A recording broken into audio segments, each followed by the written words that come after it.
This is what I'm gonna be living off of for the next week.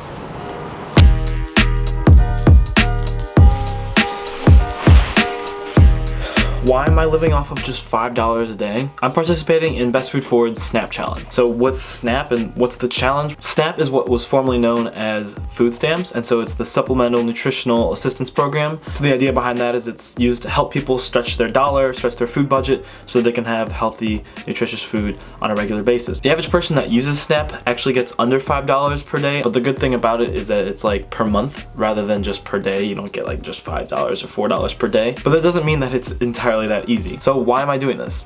Well, it's definitely a privilege check, and as well as being involved in this food co-op and organization that's trying to fight food insecurity on campus, it's a way for some of our members, including myself, to try to empathize with the challenges that people face when facing food insecurity. Unfortunately, I started this challenge a little late, so I'm only going to do it for 4 days, but nonetheless, that's still going to be challenging because I'm going to be traveling home. This weekend is Easter weekend, and so I'm going home to visit my family, so which means I'm going to have to prep for that and still have food to eat and not rely on my parents to cook me anything. And not to mention that I love to work out, so I need to be sure I'm getting an adequate amount of nutrients and protein. The way my diet works right now is I just default to whatever's easiest. I have dining dollars at my university that are used around campus, so I can get like snacks and like meals on the go, and I don't really cook because, to be honest, I'm scared of it. I'm scared I'm just gonna waste food or it's gonna suck, and it takes a lot of time, which is a luxury I have right now, but it's something that I'm going to give up for this challenge. But before I start cooking or getting into any of that, I need to go get some food with my $20, so let's go do that.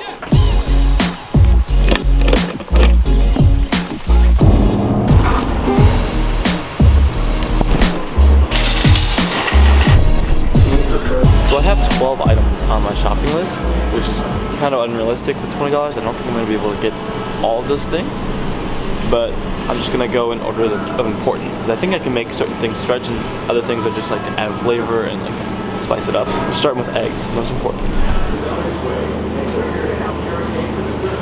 So I'm realizing very quickly already after my first item that some of the prices that I tried to look up, Kroger doesn't release their prices online, it fluctuates and whatever, but some of the prices I looked up online I think are with Kroger card, which I don't have, which makes it a little bit harder because every cent counts.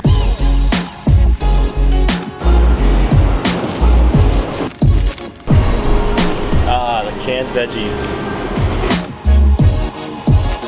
Okay, so I filled out my list. If my math is right, which I sure hope it does, that leaves me with 70 cents left over. I'm at $19.30, which is hopefully the case because really you're supposed to allot a little bit of extra money to like olive oil and butter and stuff that I already have at home, and like salt and pepper.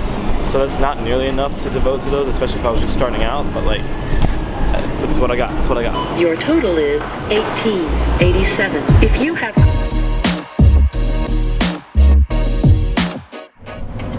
So initial thoughts, I was surprised how far $20 got me, honestly. Although I did have to go with all the Kroger brands. I didn't have like any optionality at all. I had to be very, very precise about what I was buying. I'm surprised by how long that took and how much focus it took. Like, I might be late for class right now. I mean, it doesn't help that I was trying to film it and everything, but like, so much more focus and effort and time and energy.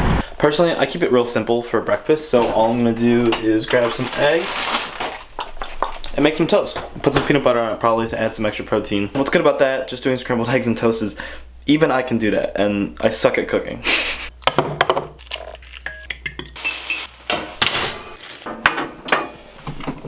So yeah, like I said, this is about my normal breakfast anyways. Got a glass of milk as well for some extra protein. I would say that the serving size is probably a little smaller than what I'm used to.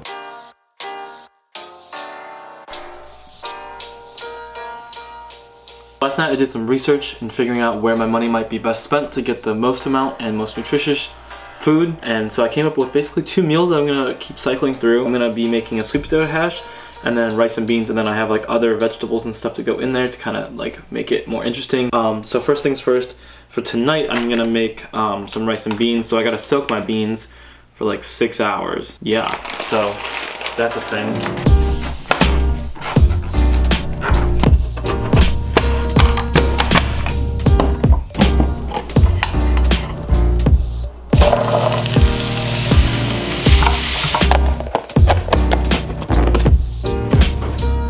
Left, I'm gonna spice it up with a little egg finished probably a little less food than I'd be eating normally for lunch, but it looks really good.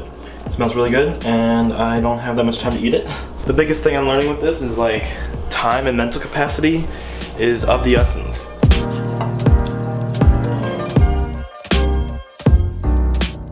School day is over for me, and I'm going back to fix some dinner right now. But overall, like, I definitely feel not as energetic. I don't feel like that hungry. I mean, I'm hungry for dinner in general, but like, I'm not starving. That being said, I don't know if my like drop in energy is just from the smaller portion sizes that I'm having, or from the lack of sleep, or whatever it may be.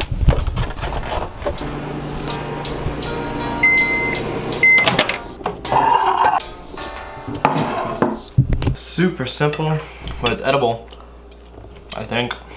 Yet again, the biggest thing with this is just how much time it's taking. But it is satisfying. Like, I made this. It's my creation. Like the easiest thing in the world. Rice, beans, some canned veggies.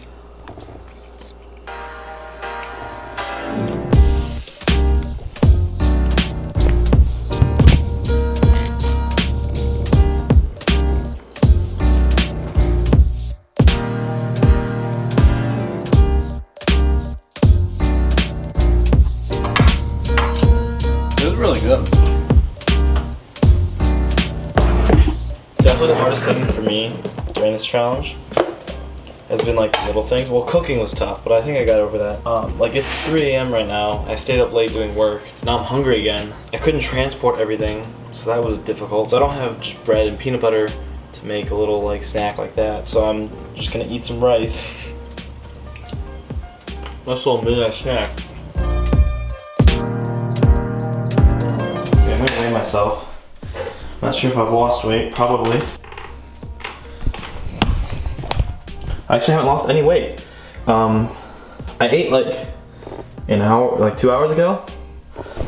I've not lost any weight. Huh? I've not lost any weight. Wow. Still 153.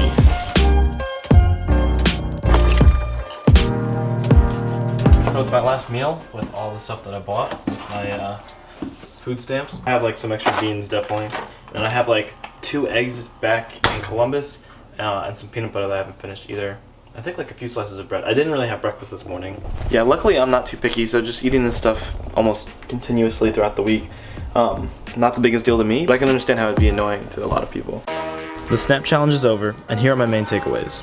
Both meal planning and prepping aren't easy, but totally necessary for living on Snap. And I'm glad I had autonomy in what I was buying too. I was surprised how far I was able to take $5 a day in terms of quantity, but I was extremely limited on choices.